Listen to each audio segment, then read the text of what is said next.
नमो नमः। ज्ञानानन्दमयं देवं निर्मलं स्फटिकाकृतिम् आधारं सर्वविद्यानां हयग्रीवमुपास्महे। भक्तवत्सल भगवान की जय, सरस्वती मैया की जय। तो आज आपके गुरुजी दूसरे हैं और कोई बात नहीं, वही पढ़ाएंगे जो उन्होंने पढ़ाया और उसी को हम रिवाइज करेंगे, है ना।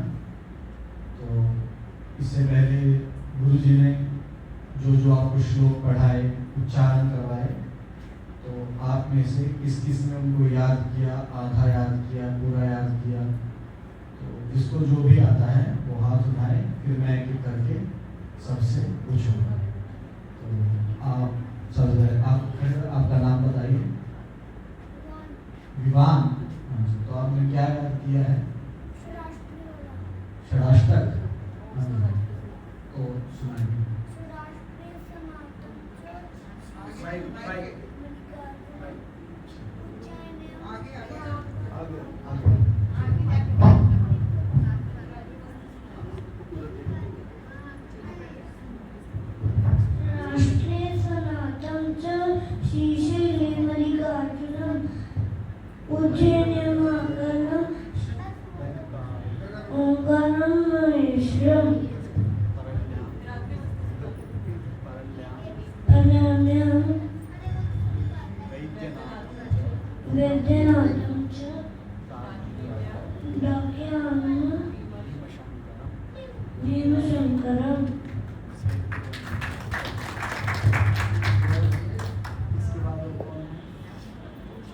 चलिए हम सबको लाइन से आपको सबको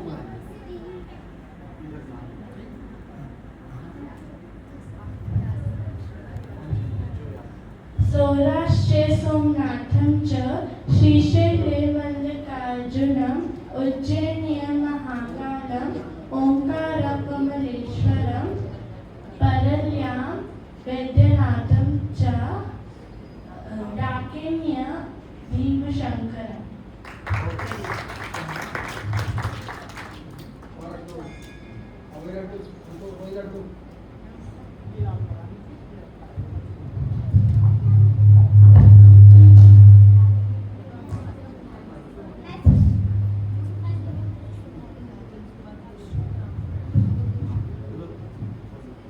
सौराष्ट्रे सोमनाथं च श्रीशैले मल्लिकार्जुनम् उज्जैन्यां महाकालम् ओंकारं कमलेश्वरं परल्यां वैद्यनाथं च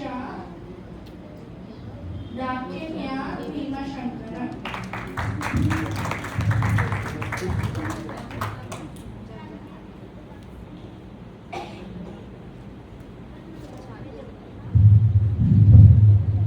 ओम त्र्यंबकं यजामहे सुगंधिं पुष्टिवर्धनम् उर्वारुक में वंदना मृत्यु मुक्षीमामृता।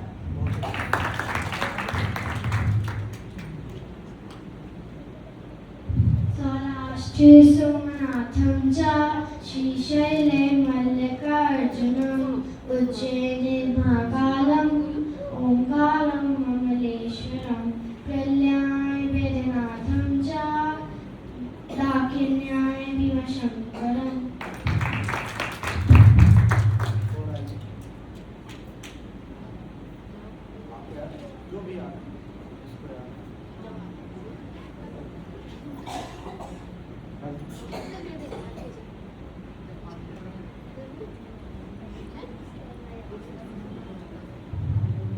सौराष्ट्रे सोमनाथं च श्रीशैले मल्लिकार्जुनम् उज्जैन्यां महाकालम् ओंकारं कमलेश्वरं परल्यां वैद्यनाथं च डाकिन्यां भीमशंकरम्।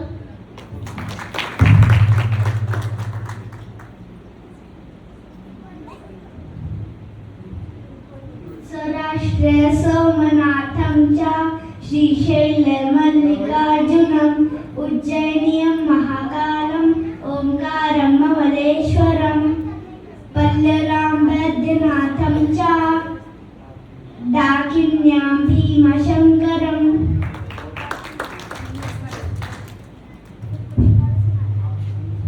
सर्वमङ्गलमाङ्गल्ये शिवे सर्वार्थसाधिके शरण्ये त्र्यम्बके गौरी नारायणी नमोस्तुते।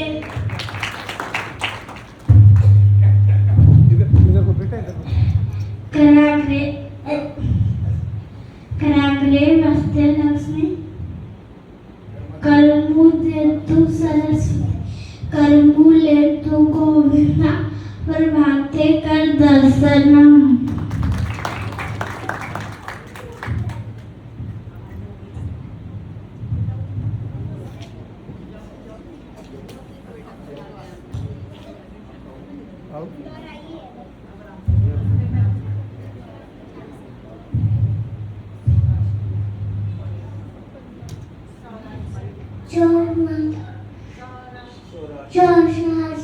सोमनाथं च श्रीशैले मल्लिकार्जुनं उज्जैन्यमातलम् ओंकारं मल्लेश्वरम् तुल्यमलकं च श्रीशैले मल्लिकार्जुनं जटिन्यां दुष्यन्तरम्।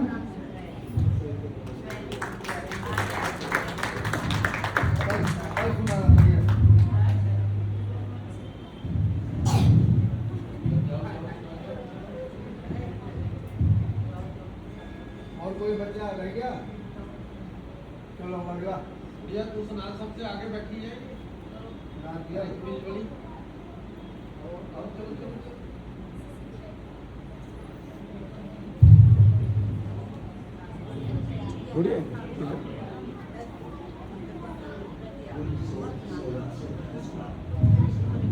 सौराष्ट्रे सोमनाथं च श्रीशैले मल्लिकार्जुनम् उज्जैन्यां महाकालम् ओंकारं मल्लेश्वरम् पल्ल्यां वैद्यनाथं च डाकिन्यां भीमशङ्करम्।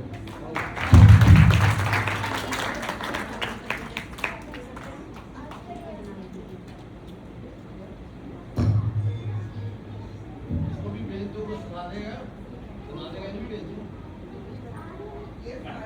शरारत ही करके दिखा देगा। ओम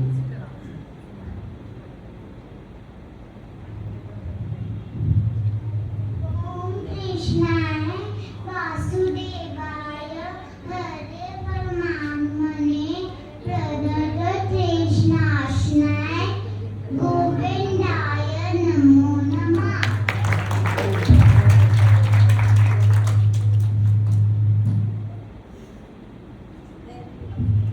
और किसी को बोलना है क्या हो गया? तो अब ध्यान से हम सुनेंगे। आप सभी ने ये श्लोक सुन के याद किए या लिख के कैसे याद किए? ये सुन के याद किए, बहुत अच्छा। जब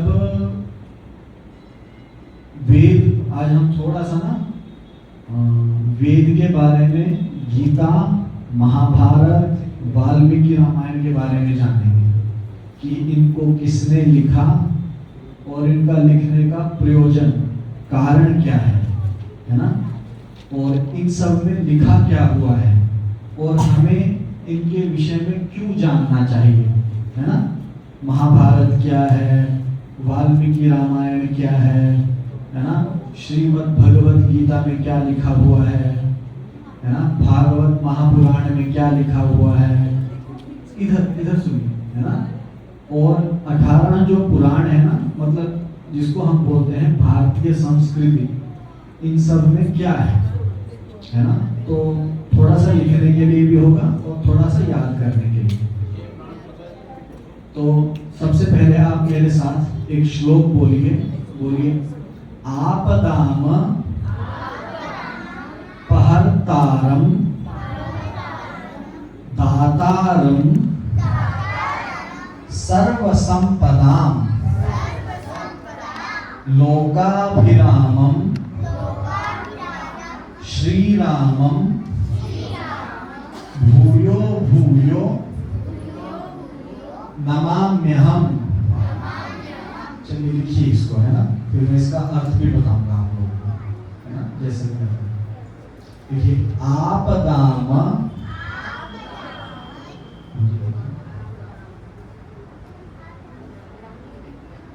आपदाम पहर्तारम पहर्तारम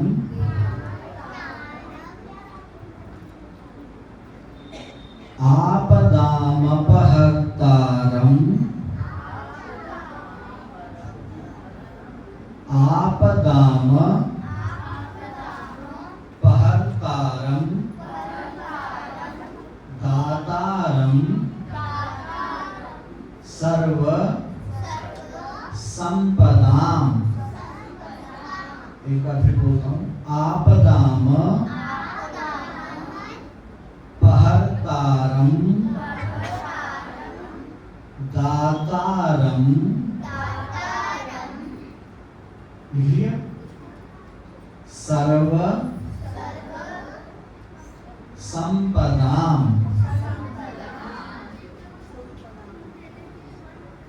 लोकाभिरामं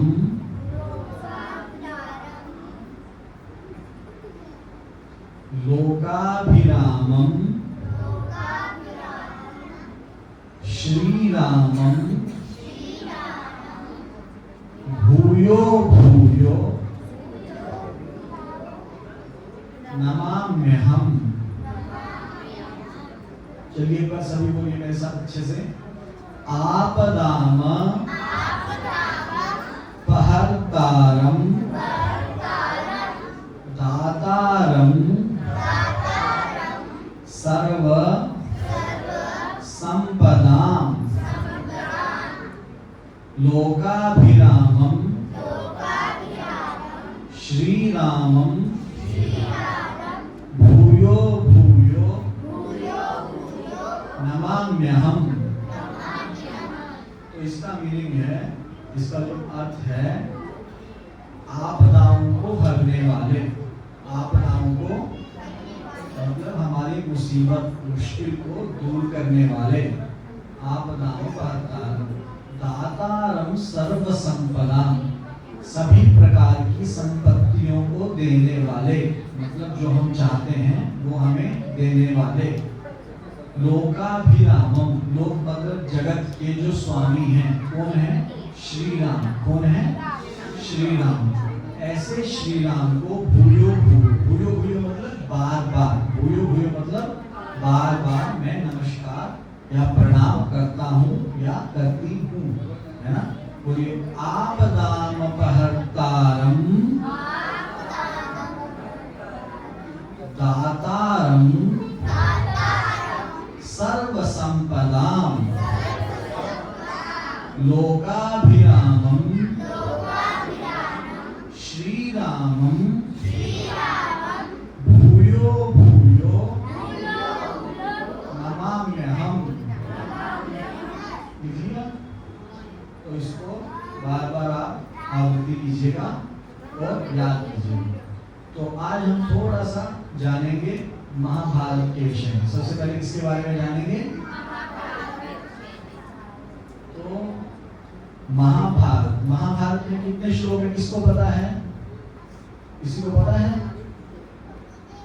महाभारत में 1,00,000 श्लोक हैं। कितने श्लोक हैं? 1,00,000, है ना, 1,00,000। सबसे बड़ा ग्रंथ कहते हैं उसको, दुनिया का मतलब ऑल वर्ल्ड के लिटरेचर का, साहित्य का सबसे बड़ा ग्रंथ कौन सा है? महाभारत। क्या है? तो महाभारत को लिखा किसने था, कौन जानता है? व्यास। किसने बताया? आपने बताया? नहीं, सबसे पहले आपने बताया, तो आपके लिए ताली। वेद व्यास जी ने लिखा था। किसने लिखा था? महाभारत को किसने लिखा था? तो अब आपके मन में क्वेश्चन आएगा, कि ऐसा क्या है 1,00,000 श्लोक में, क्या नहीं, क्वेश्चन तो आएगा कि वेद व्यास जी ने 1,00,000 श्लोक में क्या लिखा। तो उन 1,00,000 श्लोक में राजाओं का वर्णन है। किसका वर्णन है? जैसे युधिष्ठिर राजा हुए, द्रुपद राजा हुए, गांधार राजा हुए, अलग अलग राजा हुए, उन राजाओं का वर्णन है, उनके राज्यों का वर्णन है, उनके राज्यों का वर्णन है। तो हमें सबसे पहले क्या जानना है? महाभारत। लिख लीजिए, महाभारत। महाभारत में श्लोक कितने हैं? 1,00,000। महाभारत लिख के वो है ना, उसके साथ में लिखिए 1,00,000 श्लोक। कितने श्लोक हैं? 1,00,000। तो महाभारत को लिखा किसने था? वेद व्यास जी ने। किन्होंने लिखा था? वेद व्यास जी। तो वेद व्यास जी का नाम वेद व्यास है, इसलिए वेदान विव्यास, मतलब जिन्होंने वेदों का विभाजन किया, जिन्होंने वेदों का विभाजन किया। वेदों का विभाजन किसने किया?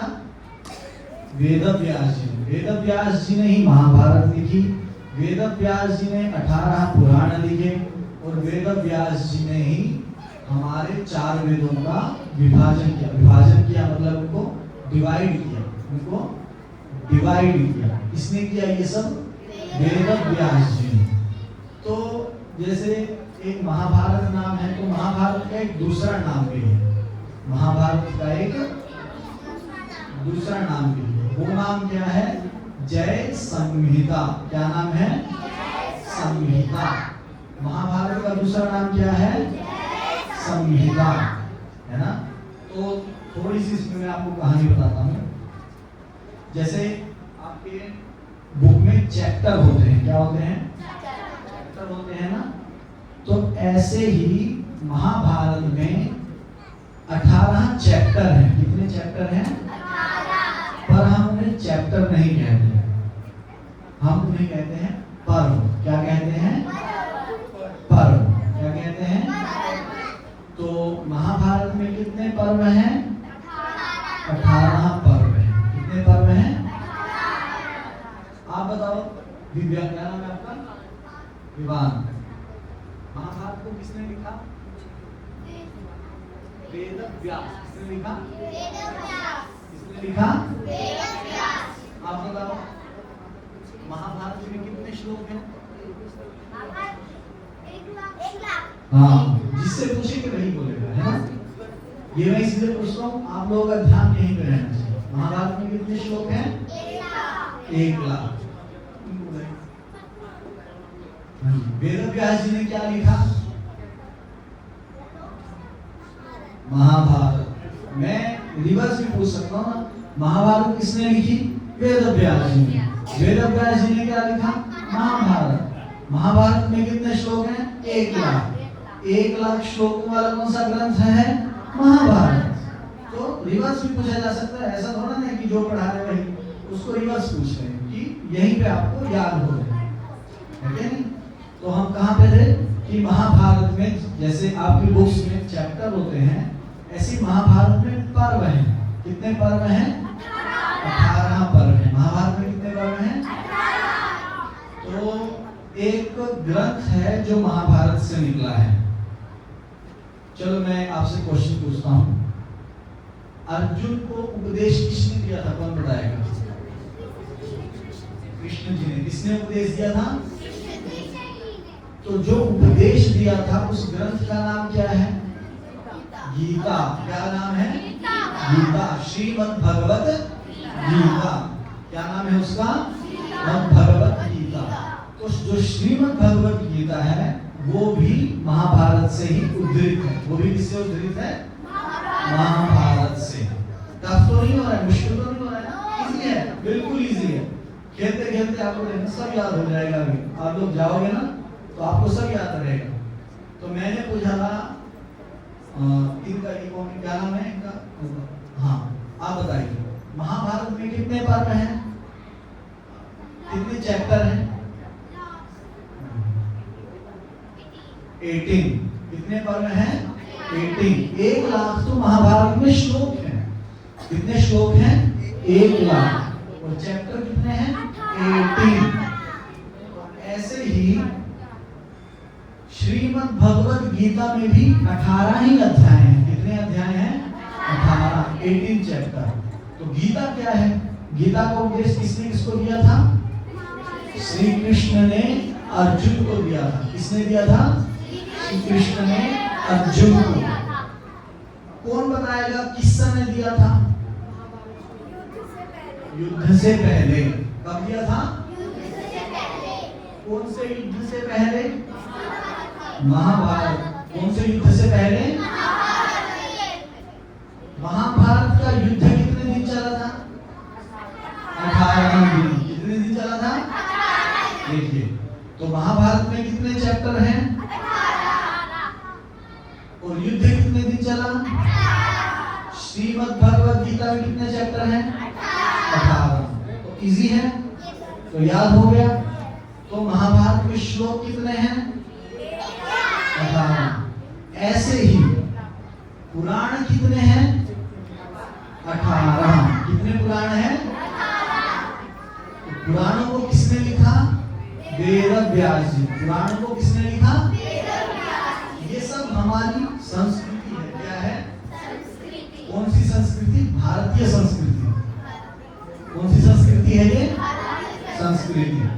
तो इसमें क्या है? इसमें है धर्म। इसमें क्या है? तो आप पूछेंगे धर्म क्या है? आपके मन में क्वेश्चन आएगा ना, धर्म क्या है?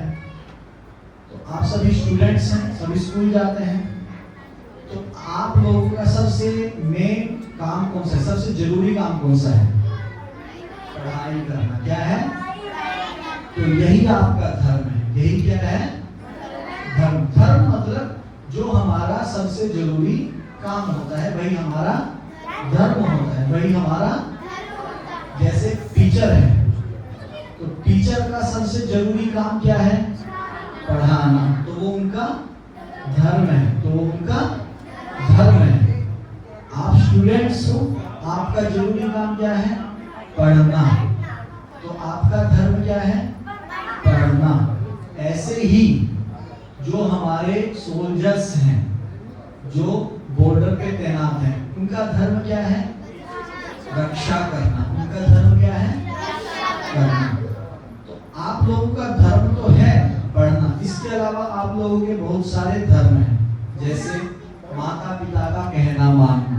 जैसे सबसे जरूरी है, सबसे जरूरी क्या है ना?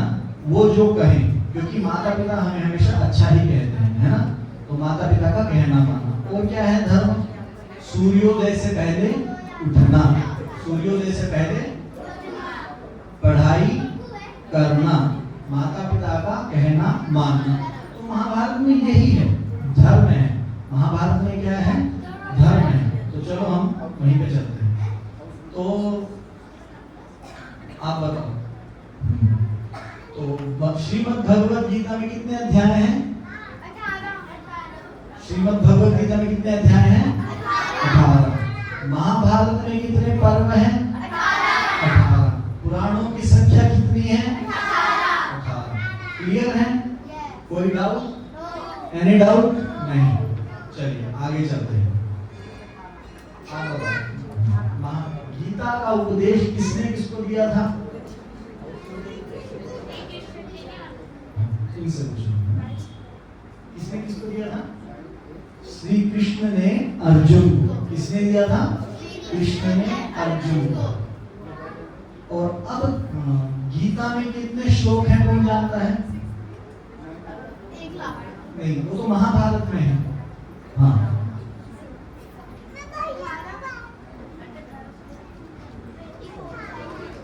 नहीं, वो कुछ और है, वो श्रीमद् भागवत में। हाँ, बिल्कुल सही। श्रीमद् भगवत गीता में कितने श्लोक हैं? 700। कितने श्लोक हैं? 700। कितने श्लोक हैं? है ना?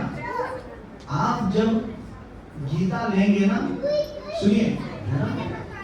श्रीमद् भगवत गीता में कितने श्लोक हैं? 700। कितने श्लोक हैं? 100।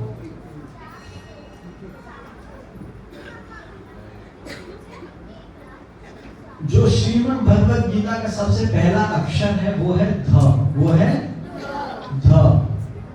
और जो सबसे अंतिम वाला अक्षर है वो है म, वो है क्या? म। तो श्रीमद् भगवत गीता के पहले अक्षर ध से लेके अंतिम अक्षर जो म है, इन दोनों से क्या बनता है? धर्म। क्या बनता है? धर्म। ये आप देखिएगा, यदि आपके घर में गीता है ना तो उसको जाके देखिएगा। जैसे पहला श्लोक है गीता का धर्म क्षेत्रे, और अंतिम श्लोक है यत्र योगेश्वरः कृष्णो यत्र पार्थो धनुर्धर तत्र शिवयो भूत ध्रुवानीति मतिर् मम। तो पहला अक्षर है ध, अंतिम अक्षर है म। तो गीता किसका उपदेश देती है? धर्म का। किसका उपदेश देती है? तो वही कृष्ण भगवान अर्जुन को किसका उपदेश देते हैं? धर्म का। किसका उपदेश देते हैं? धर्म का। और महाभारत हमें कौन सा उपदेश देता है? धर्म का। 18 पुराण हमें कौन सा उपदेश देते हैं? तो सबसे सर्वोच्च क्या है? धर्म। क्या है? तो हम सबको क्या करना चाहिए? धर्म का पालन करना चाहिए। किसका पालन करना चाहिए?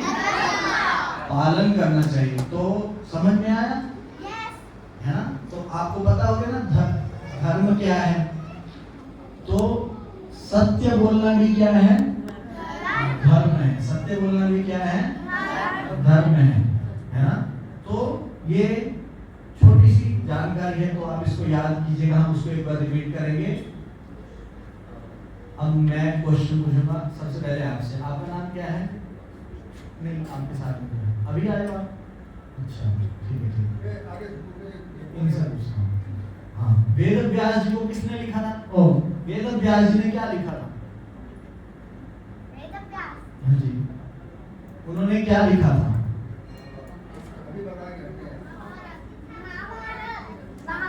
महाभारत। क्या लिखा था? महाभारत में कितने श्लोक हैं?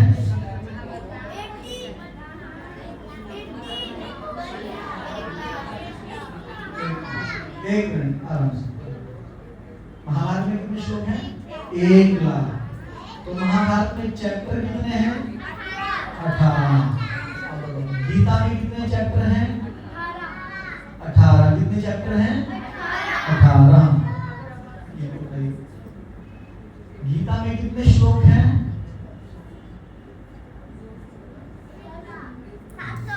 700। गीता में श्लोक 700 हैं। चैप्टर कितने हैं? 18। चैप्टर कितने हैं? 18। तो ये हो गया। और इनको बुलाना भैया, आप बताइए क्या नाम है आपका? पुराण कितने हैं? पुराण कितने हैं? 18। कितने पुराण हैं? 18। और कौन बताएगा पुराणों को किसने लिखा था? वेद व्यास। किसने लिखा था? व्यास। उन्होंने वेदों को डिवाइड किया है। उन्होंने वेदों को, इसलिए उनका नाम क्या है? वेद व्यास। इसलिए उनका नाम क्या है?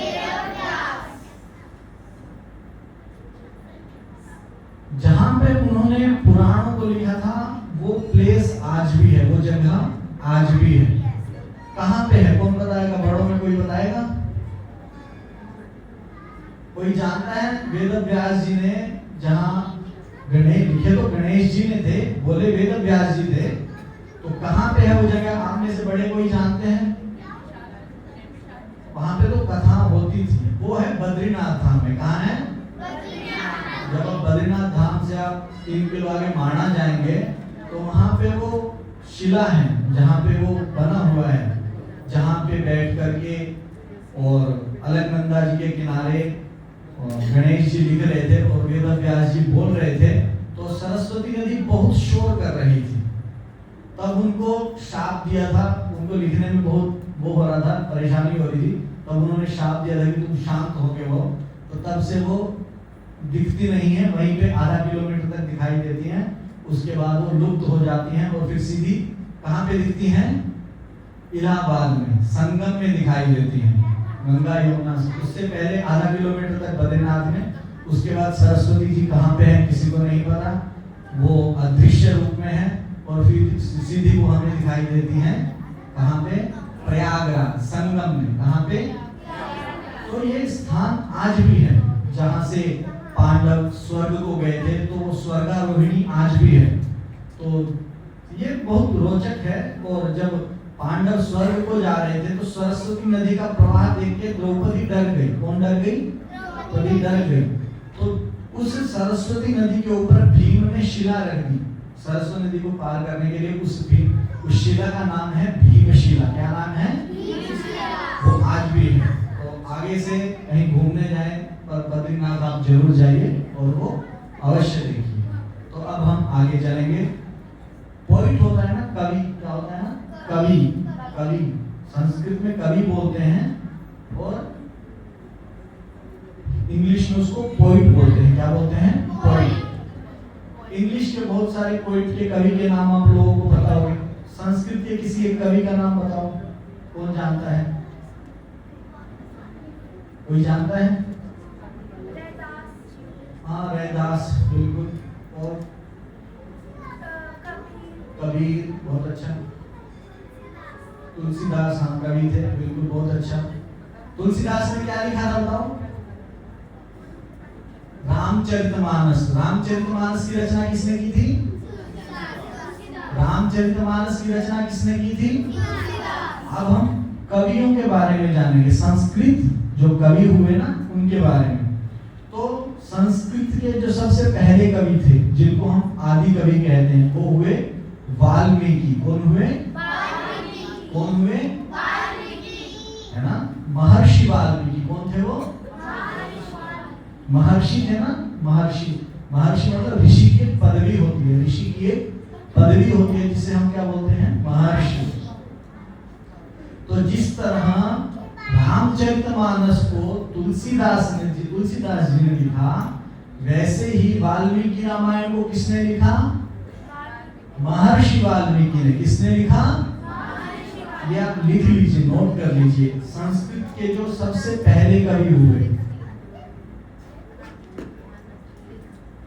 आज हम किसके बारे में पढ़ रहे हैं? भारतीय संस्कृति के बारे में। किसके बारे में? है ना। तो हमने किस किस के विषय में पढ़ा?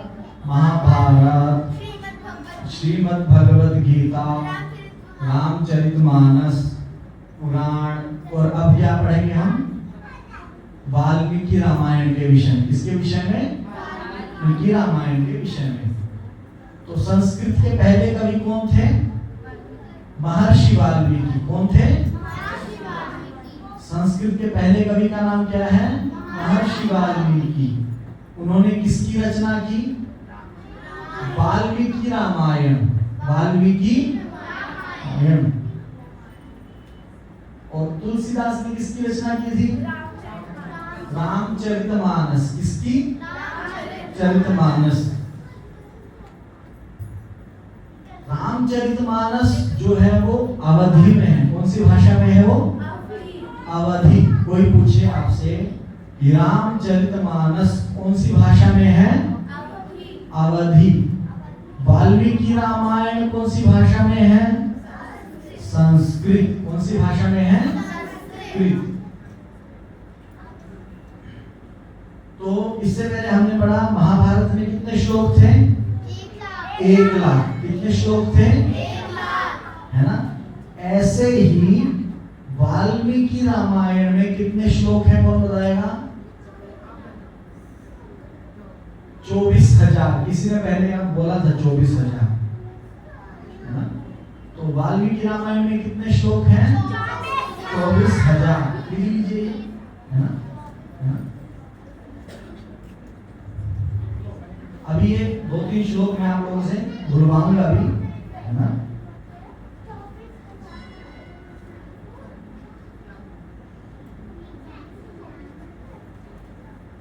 तो वाल्मीकि जी ने कौन से ग्रंथ की रचना की?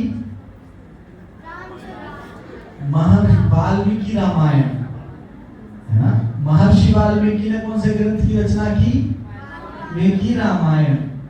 रामायण में राम जी के विषय में है। रामायण में किसके विषय में है? राम जी। राम जी का जन्म कब हुआ, कहाँ हुआ, कहाँ पर हुआ राम जी का जन्म, कौन बताएगा? कहाँ पे हुआ? राम जी किसके पुत्र थे? आपसे तो राम जी की माता जी का नाम? माता जी आप बताओ, राम जी की माता जी का नाम? कौशल्या। राम जी की माता जी का नाम क्या है? राम जी की माता जी का नाम कौशल्या। और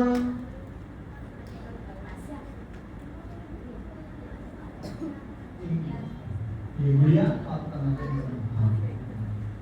दशरथ जी की 3 रानियों का नाम?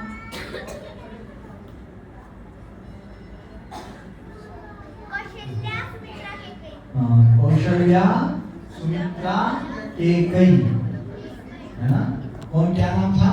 कौशल्या, बोले कौशल्या, सुमित्रा, कैकेयी। ये कौन थी? दशरथ जी की रानियां। कौन थी ये? रानियां। कौशल्या किनकी माता जी थी? राम जी की। कौशल्या किनकी माता थी? राम जी की। और भरत जी की माता जी का नाम क्या नाम था? कैकेयी। और लक्ष्मण जी और शत्रुघ्न जी की माता जी का नाम सुमित्रा। क्या नाम था? सुमित्रा।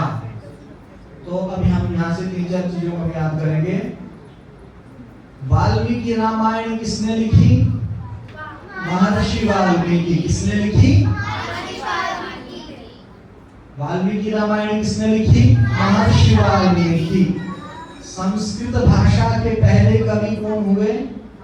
महर्षि वाल्मीकि। कौन हुए? महर्षि वाल्मीकि। और राम जी का जन्म कहाँ पे हुआ? कहाँ पे हुआ? अयोध्या। दशरथ जी की 3 रानियों का नाम? कैकेयी, कौशल्या, सुमित्रा, कैकेयी, है ना?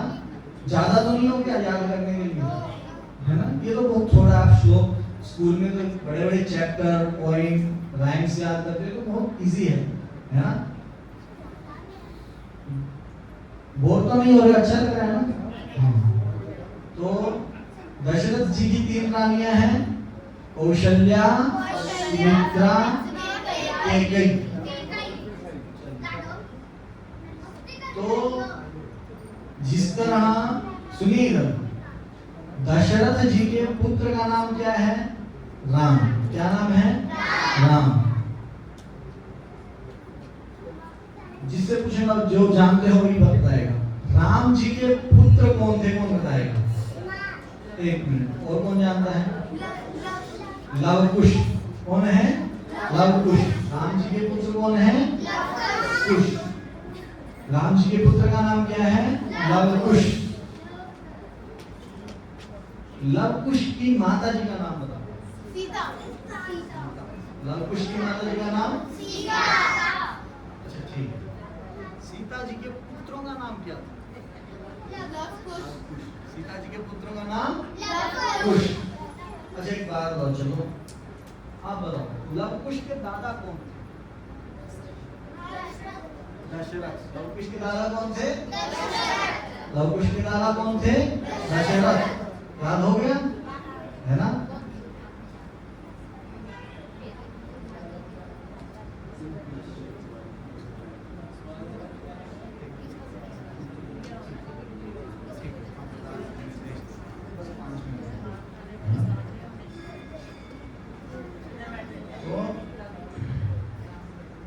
थोड़ा सा और फिर उसके बारे में बाद में कुछ हो। अब थोड़ा सा हम जानेंगे नदियों के विषय में। किसके विषय में जानेंगे? नदियों के विषय में। क्योंकि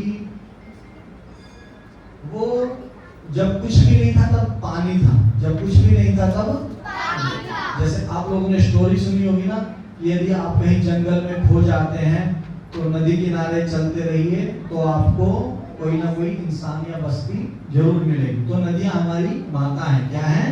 माता। तो हरिद्वार में कौन सी नदी है? गंगा। हरिद्वार में कौन सी नदी है? मथुरा में कौन सी नदी है? बिल्कुल। और यमुना। अयोध्या में कौन सी नदी है? सरयू। कौन सी नदी है? अयोध्या जी में कौन सी नदी है? है ना। और दक्षिण भारत, और तीनों नदियों का संगम कहाँ पे है? कौन बताएगा? प्रयागराज। कहाँ पे है? कौन कौन सी नदी है वहां पे? गंगा, यमुना, सरस्वती। गंगा, यमुना, सरस्वती। ठीक है। तो हमें यही है, आपने स्कूल में पढ़ा होगा, हमें अपनी नदियों को हमेशा साफ सुथरा रखना चाहिए, क्योंकि पानी हमारे लिए सबसे जरूरी है। ठीक है। तो जैसे मैंने पहले कहा था कि हम सब का कर्तव्य है, धर्म है, माता पिता का कहना मानना। माता पिता का तो हमारे लिए सबसे जरूरी है हमारी बॉडी। हमारी बॉडी, हमारा शरीर। क्या है? शरीर। मान लीजिए आप बीमार, कोई भी बीमार हो गया, कोई भी बीमार हो गया, तो सबसे पहले क्या सोचेगा कि वो कैसे ठीक हो जाए, कैसे ठीक हो जाए। उसके बाद वो सोचेगा या तो वो खेल ले, या वो पढ़ाई कर ले, या वो स्कूल जाए, या वो और कोई काम करे। तो हमें अपने शरीर को सबसे पहले स्वस्थ रखना है। क्या रखना है? तो हम अपने शरीर को स्वस्थ कैसे रखेंगे? अच्छा खाना खाएंगे, एक्सरसाइज करेंगे, टाइम से उठेंगे, टाइम से सोएंगे, है ना। तो हमें, तो उसके लिए हमारा जो है वो दिनचर्या, जैसे आपका स्कूल में शेड्यूल होता है ना, क्लास टाइम टेबल होता है, वैसे ही हमारी दिनचर्या भी होनी चाहिए।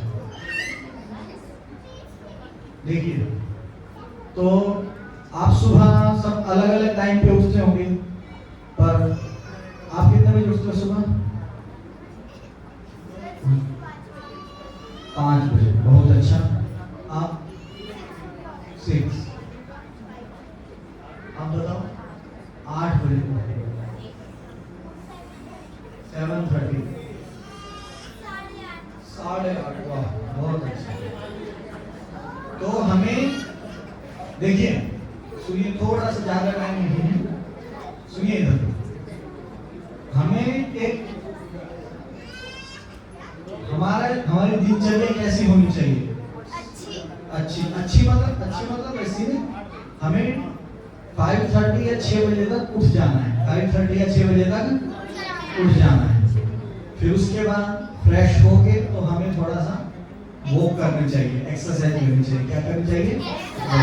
किसी को रनिंग अच्छी लगती है, किसी को स्विमिंग अच्छी लगती है, किसी को बैडमिंटन अच्छा लगता है, किसी को क्रिकेट अच्छा लगता है, किसी को साइकिलिंग अच्छी लगती है। तो जिसको जो अच्छा लगता है वो करना चाहिए। फिर उसके बाद आकर के पसीना सुखाना चाहिए, उसके बाद नहाना है, उसके बाद नहाना है। नहा करके हमें थोड़ी देर जो घर का मंदिर है वहां बैठना चाहिए। थोड़ी देर जो घर का मंदिर है वहां पे, मंदिर में बैठने से हमें शांति, पीस बोलते हैं ना, हमें शांति मिलती है। हमें क्या मिलती है? हमारा जो ध्यान लगाते हैं ना वो बढ़ता है, याद करने की मेमोरी बढ़ती है हमारी, कि जल्दी याद कैसे करें। और जल्दी क्या होता है, जल्दी याद भी हो जाता है पर जल्दी भूल भी जाते हैं। और जब हम ध्यान लगाएंगे जल्दी याद होगा और वो बहुत टाइम तक हमें याद रहेगा। तो इसलिए हमें ध्यान लगाना चाहिए। इसलिए हमें, आप ध्यान तभी लगा पाएंगे जब हमारा शरीर स्वस्थ रहेगा, जब हमारा शरीर स्वस्थ रहेगा। इसलिए हमें बाहर का ज्यादा नहीं खाना चाहिए। ऐसा नहीं कि नहीं खाना चाहिए, बच्चे हैं, सब कुछ खाने का मन होता है, पिज्जा, बर्गर, नूडल्स, जो भी बाहर मिलता है, तो हमें लिमिट में खाना चाहिए। हमें लिमिट में खाना चाहिए। क्यों? क्योंकि वो जंक फूड है, हमारे शरीर के लिए अच्छा भी नहीं है, और वो खाने से हमारी बुद्धि भी ठीक नहीं रहती है। इसलिए हमें ज़्यादा क्या खाना चाहिए? ज़्यादा पानी पीना चाहिए, या फ्रूट खाना चाहिए, या घर का खाना खाना चाहिए। बाहर का खाना है पर हमें बहुत कम खाना है, बहुत कम खाना है ना।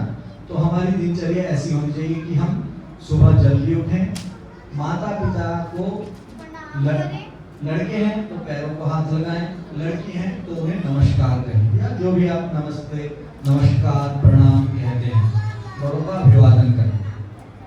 एक्सरसाइज करें और नहा करके थोड़े टाइम मंदिर में बैठें। फिर जो भी आप स्टडी करते हैं, पढ़ाई करते हैं, आप वो करें। यदि इस समय छुट्टी है, अगर कोई एक्स्ट्रा एक्टिविटी कर रहे हैं, जैसे आप यहाँ पे आए हैं शिविर लगाने, या कुछ ऑनलाइन क्लास किसी भी विषय की आप अटेंड करें, तो उसको क्लास को लगाएं। दिन में वही है, पानी ज़्यादा पिए, बाहर का न खाएं, ऑयली फूड भी इस समय गर्मी में ज़्यादा तेल वाला हमें नहीं खाना चाहिए। और कोशिश करें जब सायंकाल के समय माता पिता मम्मी पापा नहीं हैं, तो दादी हैं, दादाजी हैं, तो उनके साथ हमें मंदिर जाना चाहिए जरूर, डेली। यदि आपके पास टाइम है, शाम के समय मम्मी के पास यदि टाइम है, दादी के पास यदि टाइम है, पापा हैं, चाचू है, घर में कोई भी है आपके बड़े, तो उनके साथ आपको मंदिर जरूर जाना चाहिए। मंदिर क्यों जाते हैं तो बताएगा? भगवान के प्रति विश्वास। बिल्कुल, बहुत अच्छी बात, बहुत अच्छा आंसर। यही धर्म है, यही क्या है? धर्म है। भगवान के प्रति आपका विश्वास कि वो हमारी रक्षा करते हैं, कि वो हमारी रक्षा करते हैं, यही आपका विश्वास है। और वो रक्षा करते भी हैं, और वो रक्षा करते भी हैं, है ना?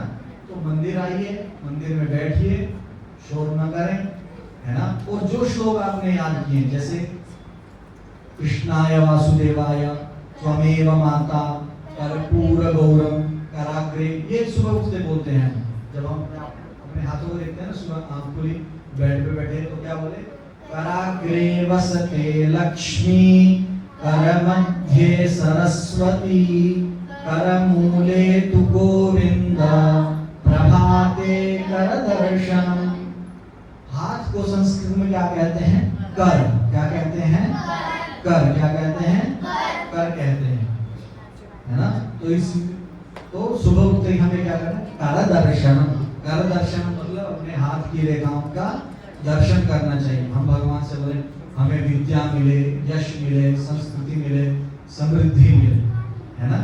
तो ये हमारी दिनचर्या का हिस्सा होना चाहिए। क्या क्या? पार्ट एक्सरसाइज करना, मंदिर जाना, मंदिर में बैठना, माता पिता का अभिवादन करना और अच्छा खाना खाना, ये हमारी दिनचर्या का हिस्सा होना चाहिए, पार्ट होना चाहिए। क्या होना चाहिए? पार्ट, जिसमें मंदिर में जाना, एक्सरसाइज करना सबसे जरूरी है, सबसे जरूरी है। यदि हमारा शरीर अच्छा नहीं रहेगा तो हम कुछ भी नहीं कर सकते। और मंदिर में बैठ के जो श्लोक आपने याद किए हैं वो श्लोक हमें जरूर बोलने चाहिए। तो एक बार मिलके हम वो श्लोक दोबारा बोलेंगे। आपदामपहर्तारं दातारं सर्वसंपदां लोकाभिरामं श्रीरामं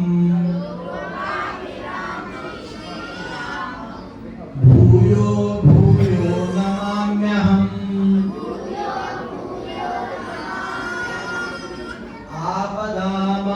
आपदामपहर्तारं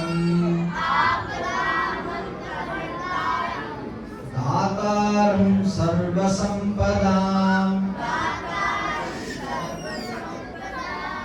लोकाभिरामं श्रीरामं भूयो भूयो नमाम्यहम्।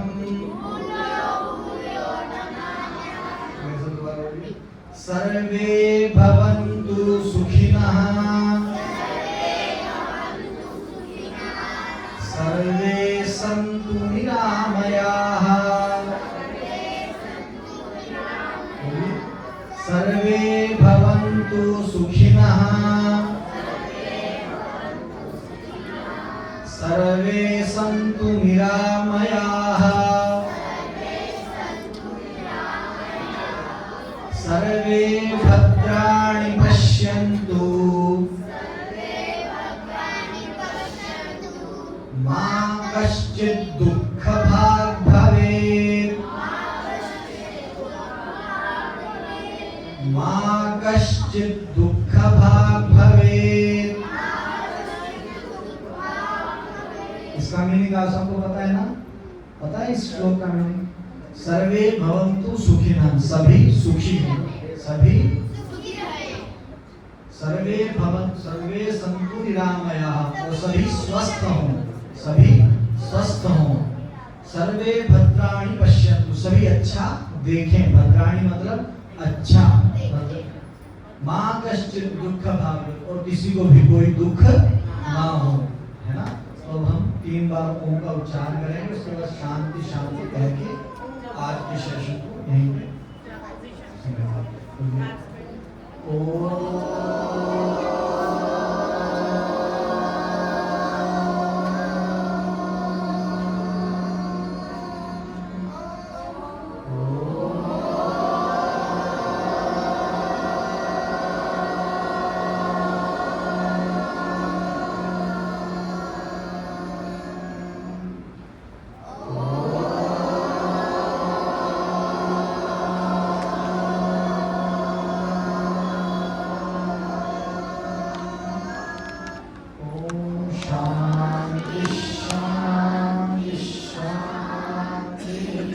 भक्तवत्सल भगवान की जय, सरस्वती मैया की जय।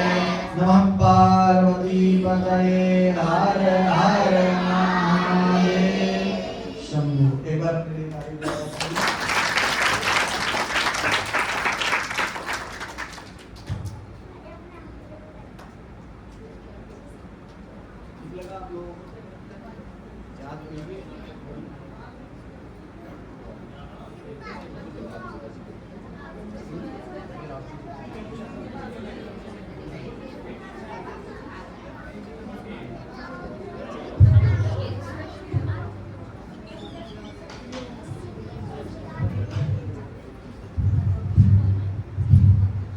बच्चे कृपया शांत रहेंगे। पंडित जी ने बताया, देखिए कि महाभारत रामायण, लेकिन महाभारत इतनी पॉपुलर नहीं है। संत लोग बताते हैं कि इवेंट बताते हैं कि महाभारत की किताब को घर में रखना भी नहीं चाहिए, ऐसा बताते हैं विद्वान लोग।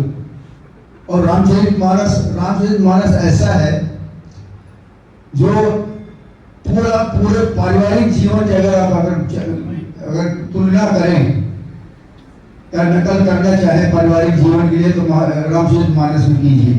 रामचरितमानस में हर इंसान की, बेटे की, बाप की, माँ की, बहन की, सब चीज का जो है ना वहाँ पर अच्छा विवरण दिया हुआ है, पड़ोसी का कि कैसे जो है ना जीवन बिताना चाहिए। रामचरितमानस वाल्मीकि का स्वरूप है, वाल्मीकि रामायण का, लेकिन उसको सरल भाषा में तुलसीदास जी ने इसको रचना की है कि ताकि आम जनता की समझ में आ जाए, क्योंकि आम जनता की समझ में संस्कृत कम आती है, इसलिए रामायण की रचना की। और रामायण हमारी हिंदू धर्म की सबसे बड़ी किताब है, चरित्र पर निर्भर करती है। जैसे महाराज ने बताया मंदिर क्या लाना चाहिए, हम हमारे बच्चे जाते हैं, सुबह निकल जाते हैं, शाम को हम पेरेंट्स लोग इंतजार करते हैं कि भाई जो है ना हमारे बच्चे अभी आए नहीं। हमारे बच्चे तो एक होंगे, 2 होंगे, 3 होंगे, जितने भी होंगे हम उनका इंतजार करते हैं।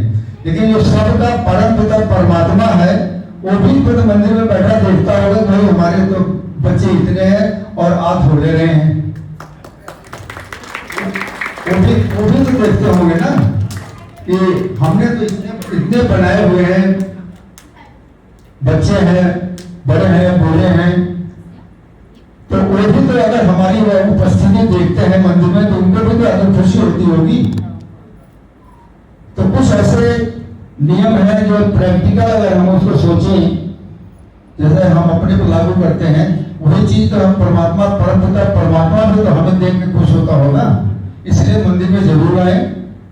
और हमें ये जरूरत क्यों पड़ रही है, क्योंकि हम धर्म के बारे में बहुत पीछे हैं, हमें कुछ पता ही नहीं है।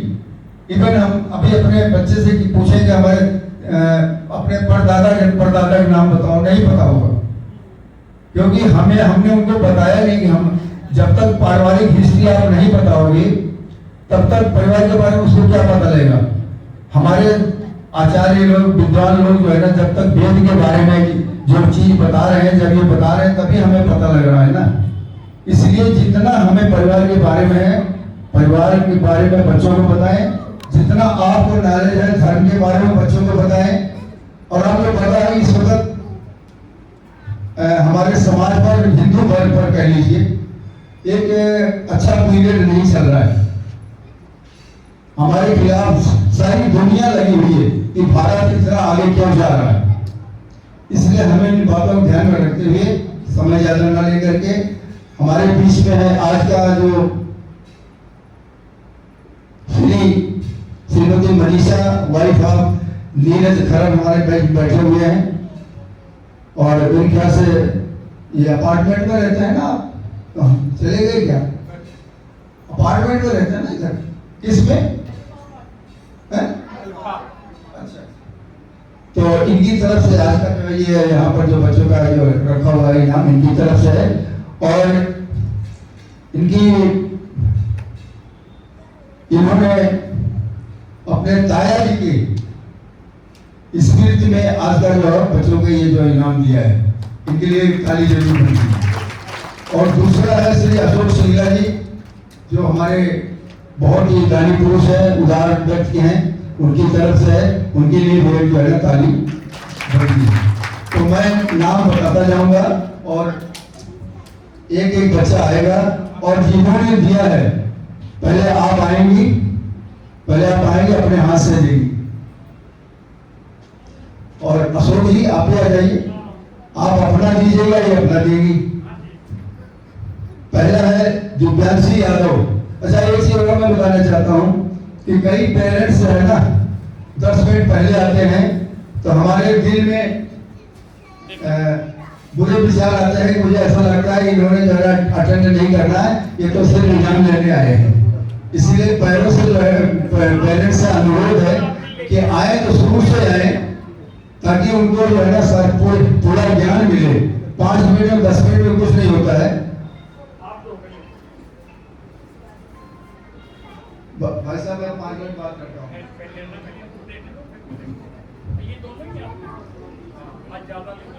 आज पहले आप आएंगे दिव्यांशी यादव। दिव्यांशी यादव आइए। मैं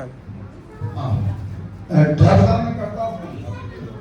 जय श्री राम बोलना है, लेकिन आप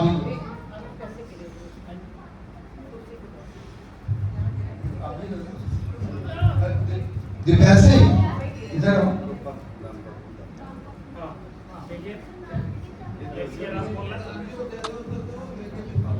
अच्छा, ये भी साथ में दे, ये भी आप देखो, मैं भी देखो। खैर नाम ले। दूसरा है मुदिता सोनी। बेटा ऐसा नहीं है, जिसका नाम बताएंगे वही आएगा पहले। अभी आप मुदिता सोनी। भाई ताली भी तो बजाओ ना आप लोग। अच्छा, मुदिता सोनी।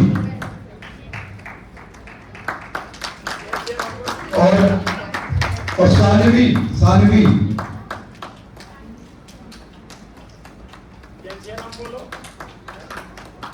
मिष्टी जडेजा।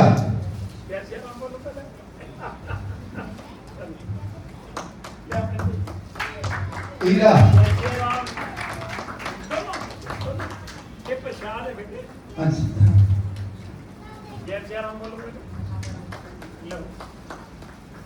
आर्य शर्मा।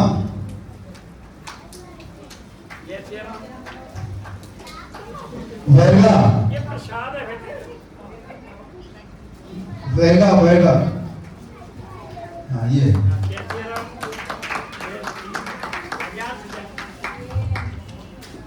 तेजस्वी।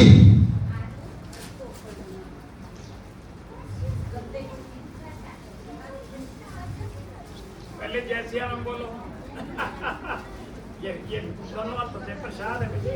रुद्रिका। आओ बेटे आओ। विवान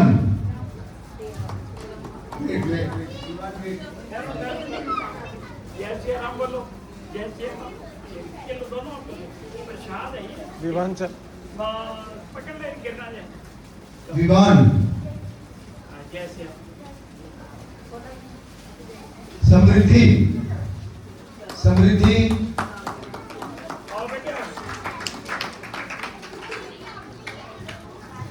समृद्धि आपकी हाजिरी बहुत कम है। जय श्री राम बोलो। समृद्धि समृद्धि मेरी आवाज सुन रही हो? आपकी हाजिरी बहुत कम है। ठीक है, रोज आया करो। आओ बेटा। सौर्या सौर्या जय श्री राम बोलो बेटे। हाँ ये लो ये। अभी शर्मा अभी अभी शर्मा आओ बेटा। जय श्री राम बोलो। हाँ ये भी ये। त्रिषा त्रिषा त्रिषा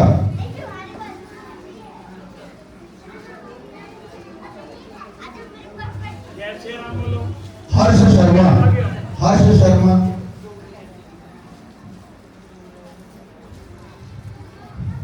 काव्या बंसल जय श्री राम।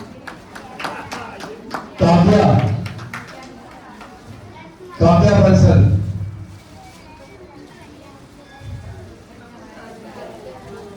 हैं?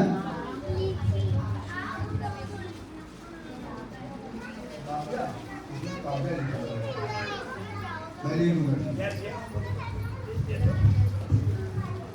अंजलि खरब अंजने खराब इन्हीं का बालक, इनका बालक, इनका बालक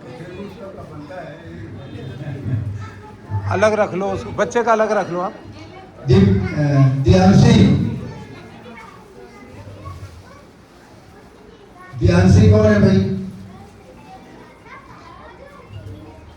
1017 में दिव्यांशी कौन है? 1017 आओ जय श्री राम बोलो बेटे। ये लो। पीहू पीहू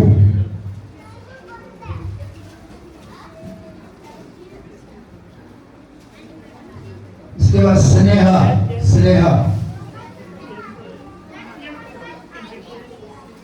ध्यान से। जय श्री राम। जीवा जीवा तो ये जय श्री राम बोलो। ये ध्यान से। हाँ नहीं मैं लिख देता हूँ। जीवा हो गया जी जीवा हो गया। अच्छा मिराया मिराया वो मिराया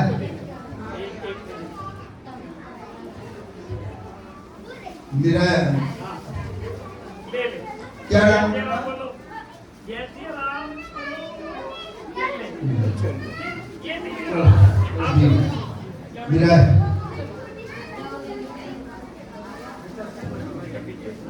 राघव राघव राघव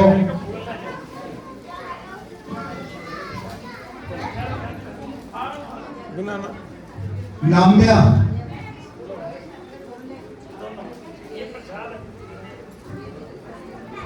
शौर्या शौर्या जय श्री राम। क्या नाम बेटा? तेरा है? जय श्री राम बोलो। नाम बताओ बेटा, नाम बताओ। किसका बच्चा है भाई? ले। आपका? तो आप आइए ना साथ में। चलो नहीं पहले इनको दो। शौर्या नाम्या कौन है? नाम्या नाम आइए। जय श्री राम बोलो पहले। कैसे नहीं कोई नाम? क्या नाम है आपका? शौर्या ठीक हो। अब ऋषिका ऋषिका कहाँ? ऋषिका वही है। ठीक है। नहीं ये जो बैठे रह गए, ये कौन है? इनके बैठे रह गए। हेलो इसका नाम बताओ।